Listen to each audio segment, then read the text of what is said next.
네, 안녕하세요. 저는 지금 GIS 유나이티드라고 하는 지리정보 위치 데이터 분석 컨설팅을 하는 회사에서 근무하고 있는 박용대라고 합니다. 먼저 오늘 지금 시간에 GIS 분석 사례 다른 걸 기대하고 있을 수 있는데 순서가 바뀐 점 죄송하다고 말씀드립니다. 그럼 지금부터 서울시 구조출동 골든타임 시뮬레이션 분석에 대해서 말씀드리겠습니다. 지난 6월달에 서울신문에서 이와 같은 기사가 난 적이 있었는데요. 골든타임 분석을 해보니까 은평구가 가장 취약하고, 그다음에 서울시에서는 관계자가 이제 이런 분석 결과를 바탕으로 해서 안전센터를 추가로 짓거나 교통신호 조작을 통해서 이제 그런 것과 무관하게 출동할 수 있게 지원하겠다라고 하는 기사였습니다. 서울연구원 보고서를 통해서 이제 소개가 됐는데, 그 과정에서 서울연구원이 전체적인 골든타임 관련된 연구를 진행한 와중에 저희가 조금 더 시간이 촉박한 심정지라든가 그런 긴급한 화재라든가 출동할 수 있는 촉박한 시간에 대한 분석을 진행을 하였고, 그 내용을 오늘 소개해드리겠습니다. 질문은 서울시 안에서 이제 119 안전센터가 116곳이 있는데, 굉장히 이제 촉각을 다투는 그런 사고 발생했을 때 빨리 도착할 수 있는가? 그러면은 도착할 수 있는 지역은 어디고 도착할 수 없는 지역은 어딘가? 그랬을 때 그런 걸 어떻게 측정해야 좀 합리적이고 실제로 현장에 적용할 수 있을까? 이런 것들이 주된 내용이었고요.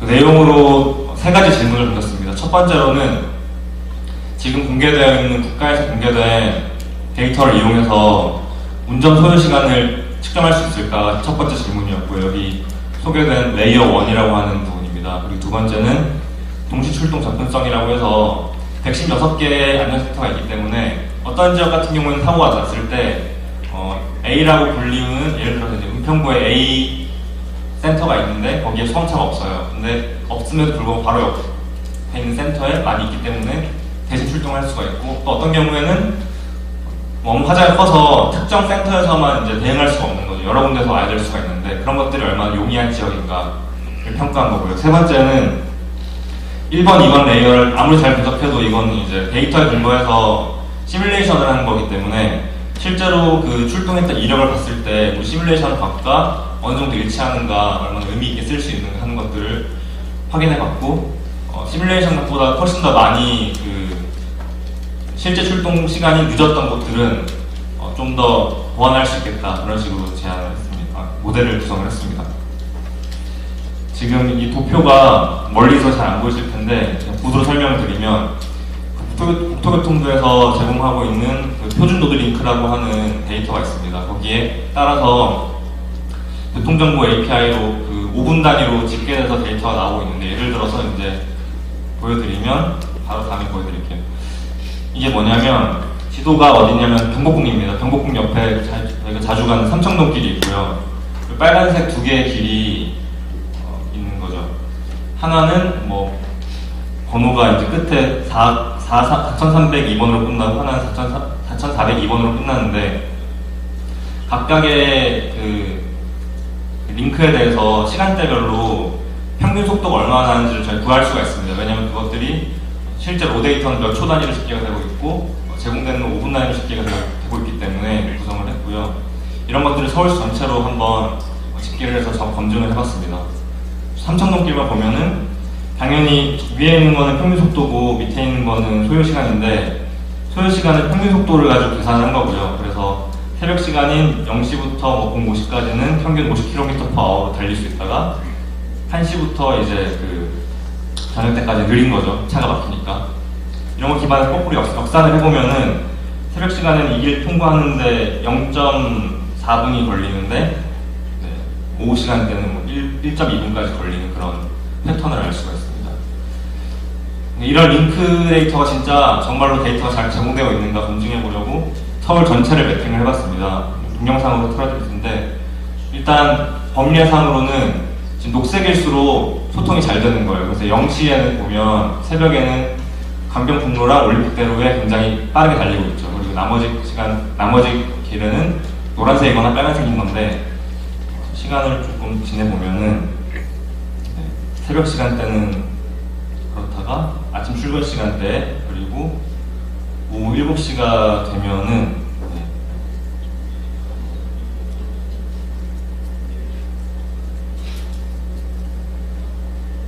전체가 서울이 빨개지는 거를 이제 확인할 수가 있었습니다. 그래서 이거는 이 데이터는 분석하기에 잘 정리가 잘 되어 있다 검증을 했고요. 이런 상황에서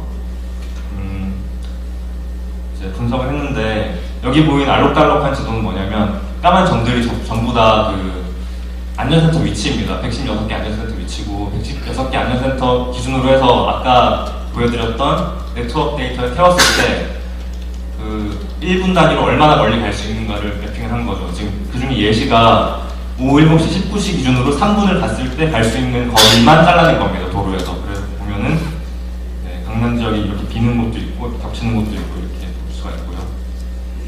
확인해 보면은 오전 3시에 보면은 파란색일수록 이제 1분 안에 갈 수 있는 거리고 뭐 6분 넘어가면 이제 빨간색인데 똑같은 강남 지역이더라도 시간대에 따라서 도달할 수 있는 범위가 차이가 나는 걸 알 수가 있죠. 그러니까 골든타임이 적용된다 하는 것도 어차피 차가 가야 되기 때문에 교통 상황에 따라 달라질 수 있다는 걸 확인을 했습니다.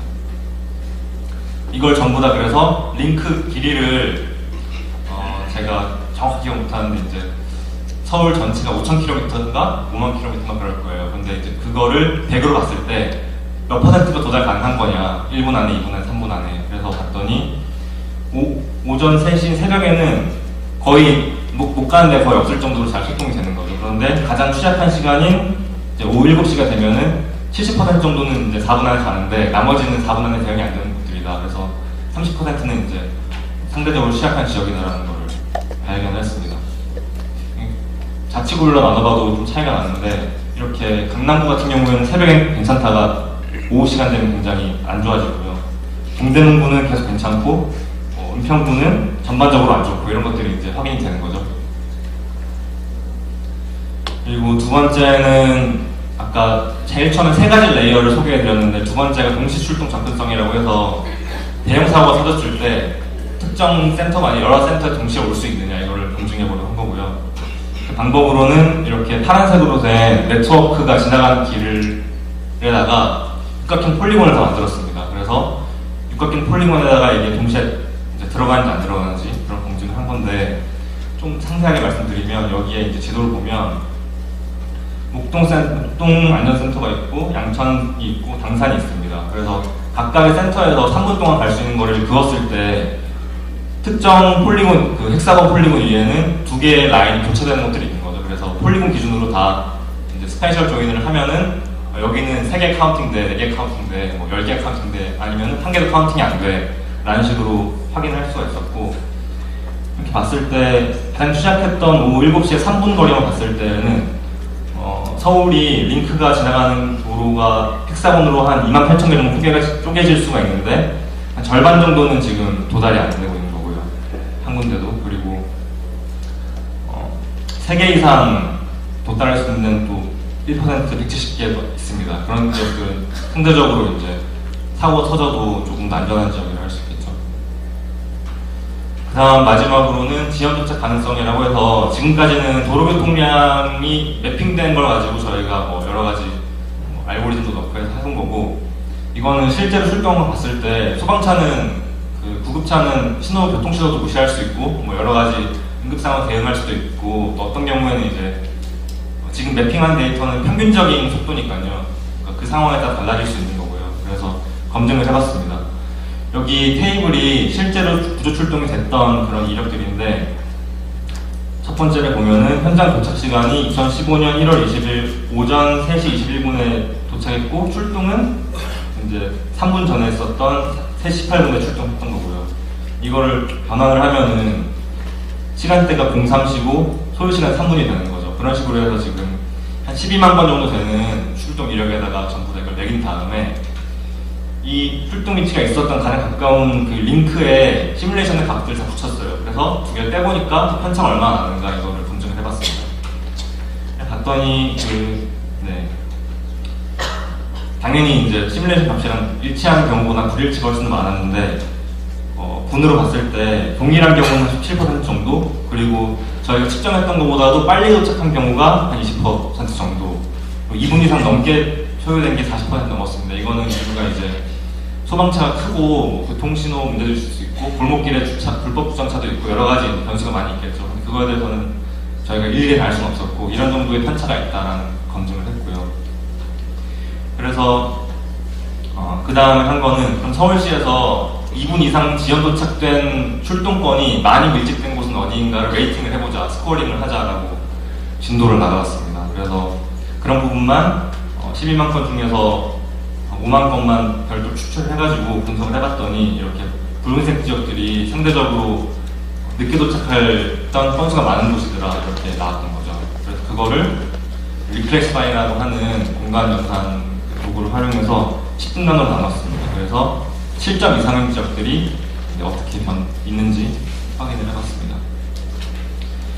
초기에 저희가 전달받았던 검증 대상 유형이 지하철도 있고 그다음 대형 건물, 공연장, 문화재 12가지 정도의 위치 정도도 있었는데 그런 대상에 대해서 이번에 만들어본 운전 거리가 몇 분 만에 갈 수 있는 곳이냐, 그 다음에 동시에 몇 대의 소방차가 올 수 있느냐, 그리고 혹시라도 예전에 늦게 도착하는 곳들이 있느냐 이런 것들을 레이어를 겹쳐서 위험도를 측정을 해봤습니다. 그래서 예를 들면은 지금 서울의 지하철 역사가 286곳인데 여기에다가 밑에 이제 레이어를 다 깔아서 붙여본 거죠. 붙여봤더니 마찬가지로 그 오전 2시에서 4시까지는 약 97% 정도의 지하철 역사가 안전했는데 59시가 되니까 34% 정도가 운전거리상으로는 조금 도달할 수 없는 지하철들이다. 지하철은 운동인구가 많기 때문에 좀 중요한 곳이라 할 수 있겠죠.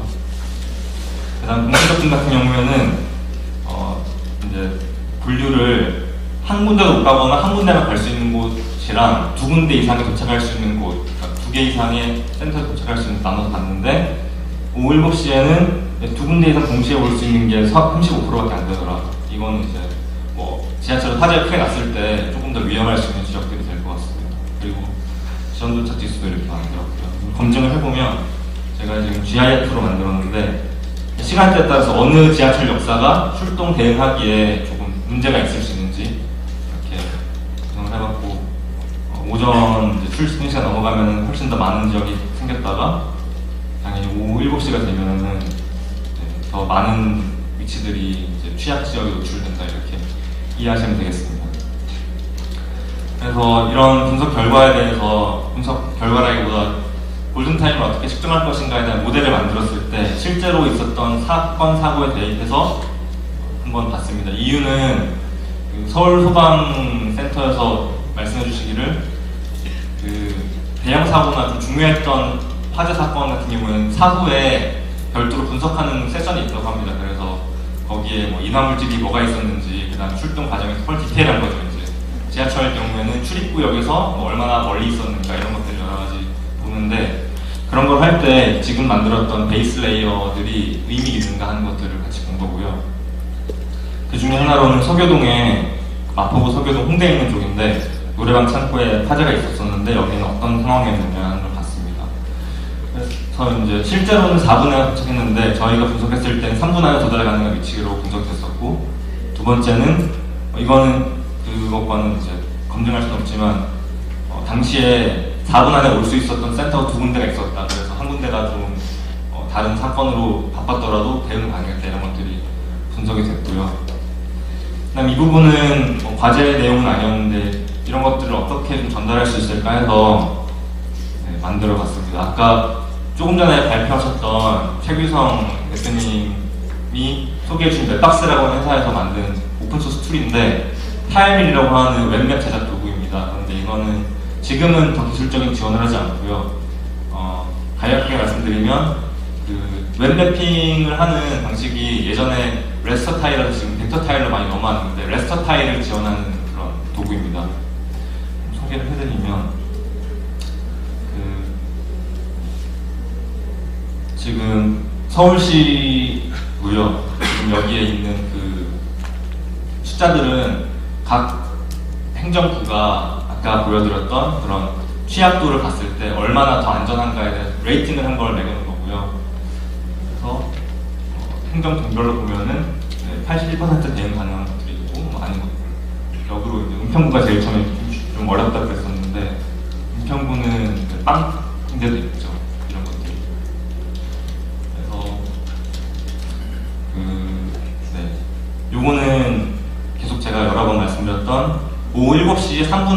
가능한 그 3분 안에 몇 개의 센터에서 올 수 있는가. 그래서 좀 살펴보면 이쪽에 한강을 사이에 두고 강남 사이에 이런 지역들은 서빙고에 출동이 가능한 것 같아요. 그런데 이런 지역들은 지금 가까이 센터가 없으니까 한 군데도 올 수 없다. 이런 거를 조금 봤고요. 여기에 기본이 되어 있는 데이터는 이제 시간대별 소통 상황인데 제일 처음에 보여드렸었죠. 이 8시, 오전 8시에 강변북로에서도 이쪽은 좀 소통이 원활한데 나머지는 좀 붉은색이고 가장 취약하다고 확인됐었던 오후 19시를 보면 다 붉은색으로 변하는 것을 볼 수가 있습니다. 네. 지금과 미분과 제가 최대한 압축적으로 말씀드리려고 했고요. 지금 딱 끝났습니다. 네. 질문 있으시면 해주시면 답변해 드리겠습니다. 네, 끝났습니다. 5분 동안 진행하겠습니다. 네, 질의응답 있겠습니다. 아까 보면 실제 구인율이 한 잠시만 좀 마이크 30% 하겠습니다. 그럼 17%하고 20%면 뭐 그렇게 30%밖에 안 되면 좀 적용하기가 힘들지 않나요? 분석에 있어서. 네, 그것도 그렇고 사실 이때 저희가 쓴 데이터가 서울연구를 통해서 로 데이터를 받았는데 그게 기사에는 3억 몇천 건 나와 있는 그러니까 초 단위로 계산이 되거든요. 그래서 2015년 5월 6, 7, 8일 3일치 가지고 온 겁니다. 그런데 이거의 의미는 이런 식의 모델이 의미 있는가를 봐서 의미가 있으면 이거 시스템화 할 수 있겠죠. 그런데 아까 말씀하신 대로 지연 도착하는 거에 대해서는 저희도 한번 매칭해서 해봤는데 이걸 어떻게 매칭률을 높일 것인가 이런 것에 대해서는 더 연구가 필요할 것 같습니다. 네, 또 다른 질문 있으십니까? 네, 없으면 힘찬 박수로 박용재 팀장님 전해드리겠습니다.